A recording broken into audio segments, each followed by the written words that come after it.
সম্প্রতি সংঘাতের সূচনা যুক্তরাষ্ট্র ও ইসরায়েল করলেও যুদ্ধ কখনো কিভাবে শেষ হবে সেই সিদ্ধান্ত নেবে ইরান।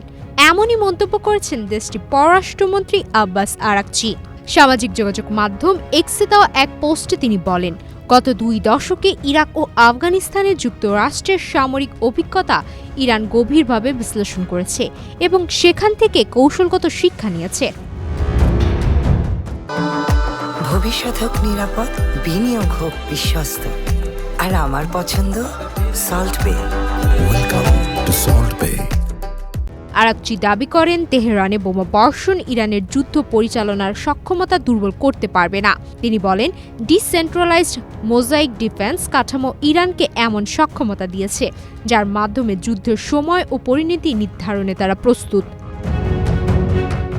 ওমানের মধ্যস্থতায় তেহরান ও ওয়াশিংটনের মধ্যে পরোক্ষ পারমাণবিক আলোচনা চলার মধ্যেই 28 ফেব্রুয়ারি যুক্তরাষ্ট্র ও ইসরায়েল ইরানের ওপর হামলা শুরু করে। এর আগে জেনেভার সর্বশেষ দফায় আলোচনায় উভয় পক্ষ উল্লেখযোগ্য অগ্রগতির কথা বলেছিল, তবে সামরিক উত্তেজনা বাড়ার পর কূটনৈতিক প্রতিক্রিয়া কার্যক্রম থমকে গেছে।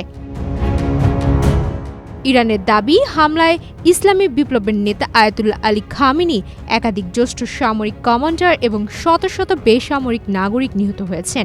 এর জবাবে ইরান অপারেশন ট্রু প্রমিস 4 শুরু করেছে। অভিযানের অংশ হিসেবে ইসরায়েলের লক্ষ্যবস্তু ও মধ্যপ্রাচ্যে অবস্থিত মার্কিন সামরিক ঘাঁটিগুলোতে ব্যাপক ক্ষেপণাস্ত্র ও ড্রোন হামলা চালানো হয়েছে বলে দাবি তেহরানের। লন্ডনের কিং কলেজ লন্ডন এর প্রতিরক্ষা অধ্যক্ষ বিভাগের প্রভাবক রব গাইস্ট পিনফোল্ড বলেন, উপসাগরীয় অঞ্চলে মার্কিন ঘাঁটিগুলোকে লক্ষ্য করে ইরান সুপরিকল্পিত কৌশল বাস্তবায়ন করছে।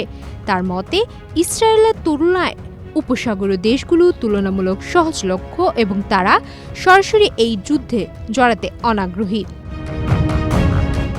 পিনফোল্ডের ভাষায়, ইরান ধারণা করছে উপসাগরীয় দেশগুলো দ্রুত যুদ্ধবিরতির পক্ষে অবস্থান নেবে এবং ওয়াশিংটনের উপর চাপ সৃষ্টি করবে। তবে এখন পর্যন্ত প্রকাশ্যে এসব দেশ আঞ্চলিক ঐক্য ও নিরাপত্তা রক্ষার বার্তাই দিচ্ছে।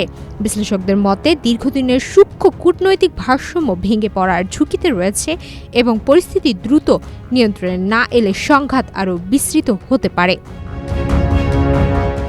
সুমাইয়া মিতু, বাংলাদেশ প্রতিদিন।